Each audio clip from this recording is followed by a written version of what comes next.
Morning, afternoon, and night. It's CBS 42 weather around the clock. Brought to you by Southern Home Structural Specialists. Now, the latest forecast from the CBS 42 Storm Team.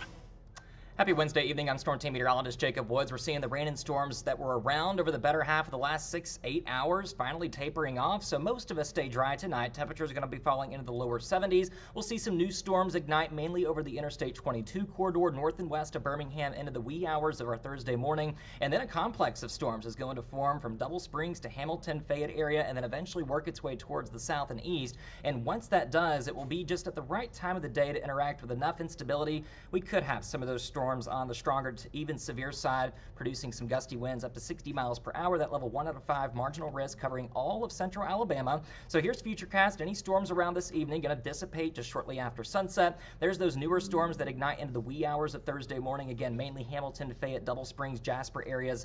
That's the area to watch. And then we'll see that complex of storms. First coming into the Hamilton, Double Springs, Coleman area, Highway 278, at least west of Interstate 65. Right around sunrise tomorrow morning. By 9 a.m., it's starting to work further south into places like Jasper and over to Aniana. It quickly approaches Tuscaloosa and Birmingham here by around the lunchtime hours, so we'll watch that closely to make sure it doesn't interfere with, of course, the East-West Classic going on at Rickwood Field at the first pitch, I think at 1:05 on Thursday afternoon. If those storms are a little bit stronger, faster, get out of here sooner, then that actually dries things out for the afternoon. More clouds or more sun than clouds with temperatures in the mid-80s. Maybe another isolated downpour late tomorrow evening, but I think that's going to be really the exception, not the rule. Once we go into Friday, most of us are actually going to be staying dry from start to finish, from sunrise to sunset. A few just isolated downpours around, mainly south and west of Birmingham into the afternoon hours, but that rain chance is finally going to be going down to around 20%. So here's the hour by hour for the MLB over at Rickwood Field, the East-West Classic. First pitch at 1:05 tomorrow, so people getting there maybe around noon or so need to prepare for rain and storms, but hopefully